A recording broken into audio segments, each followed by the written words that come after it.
This is lichen, and I keep forgetting, but I know I've heard it before, that lichen is not one plant but two, a fungus and an algae, living in combination.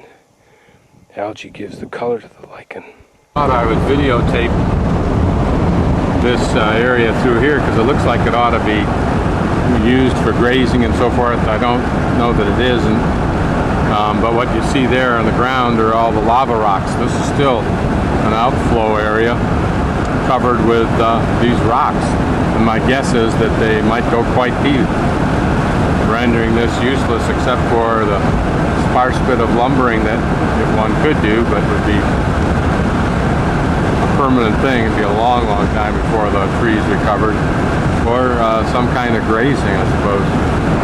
It's the view just out of Nubiabir, I think it is. Looking generally to the west toward Reddington, California. Reddington. This view is just a little bit west of Falls, a river mill, on route, I think it's 69, something like that, on the way to Redding. And a real spectacular gorge, a real superb display of thin layers of lava.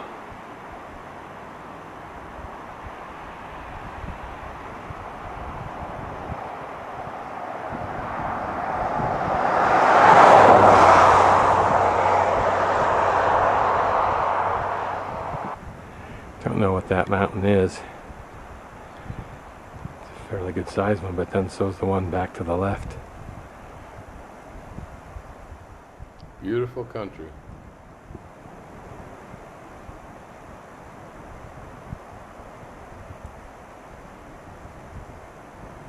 This has everything in it. The orange color is basaltic lava of the dense type, and the yellow is the basaltic lava of the sloggy and ropey type. Why they have those signs on opposite sides, I don't know.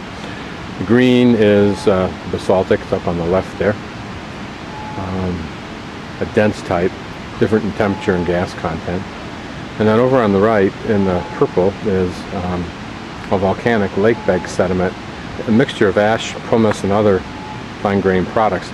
I don't know if that means it was created underwater, and as such it's called pumice. That's what they were saying up at lava beds.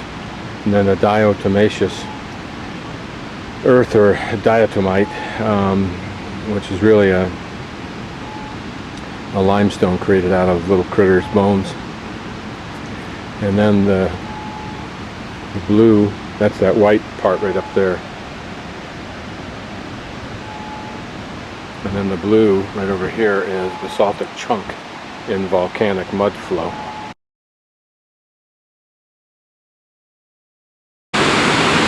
This is Burney Falls at the MacArthur State Park.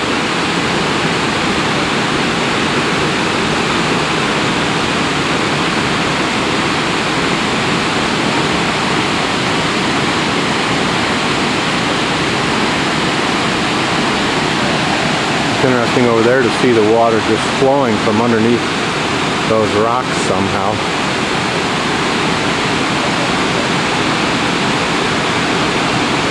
You don't see any evidence on the surface, and then all of a sudden it's pouring like a thin blanket, relatively speaking, down over that. You better go down and take a look at that.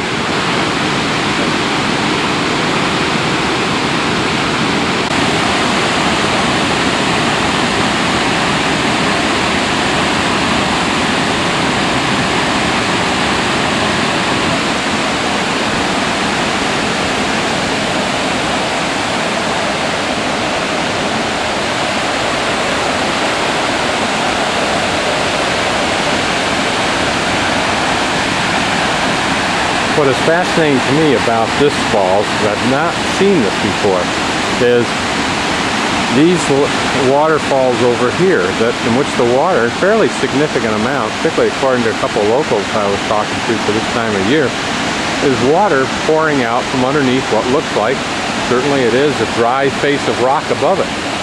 Same thing with this one over here.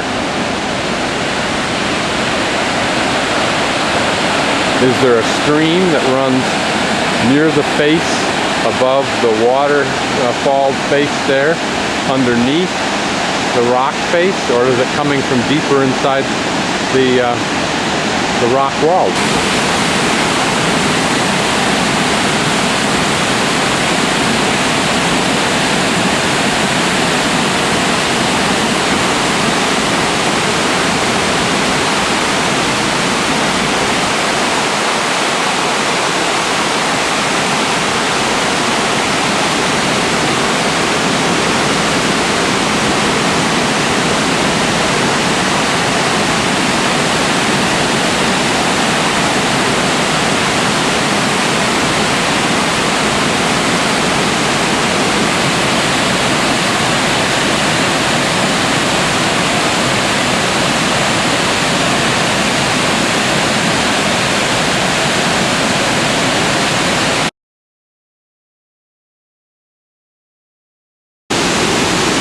One curiosity that we won't see because it's too late in the season is that the black swift, normally a seabird living in sea cliffs, has apparently found homes in behind these falls and little cavities.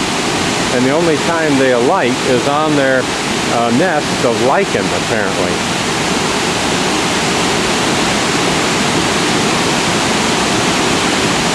And apparently that water is simply groundwater, easily understood according to the interpretive sign here. If you think about a stream as simply being an outcropping of groundwater, obviously that which comes from a spring certainly is that. But here is a truly dramatic evidence of that. I just saw a bird fly in there.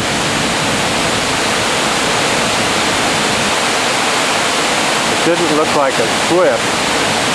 It looked stockier than that, like it was a fairly good size.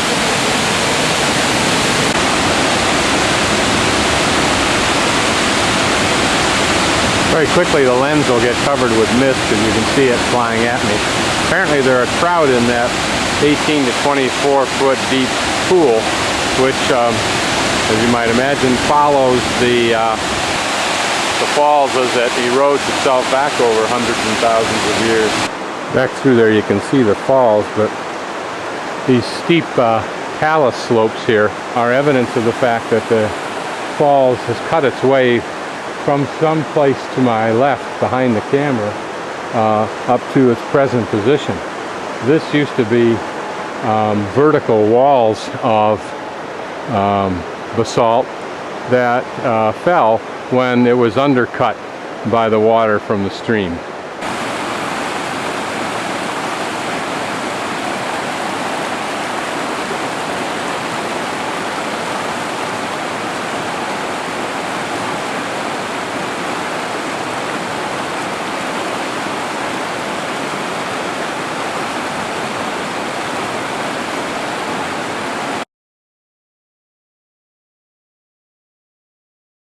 I'm on the opposite side of the creek now on the Falls Loop Trail, and I'm standing at the height of the falls above the water in the pool, which is 129 feet.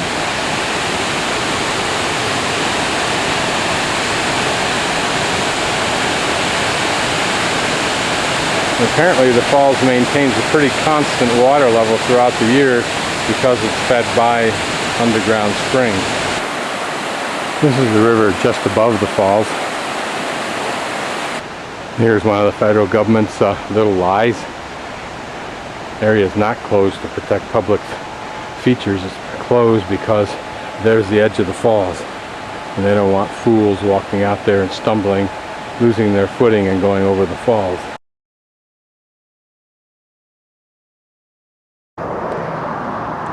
Just a panoramic view west of Burney on Route 299.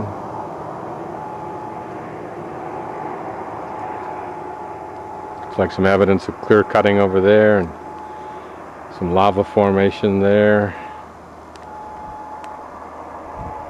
Big lumber mill there.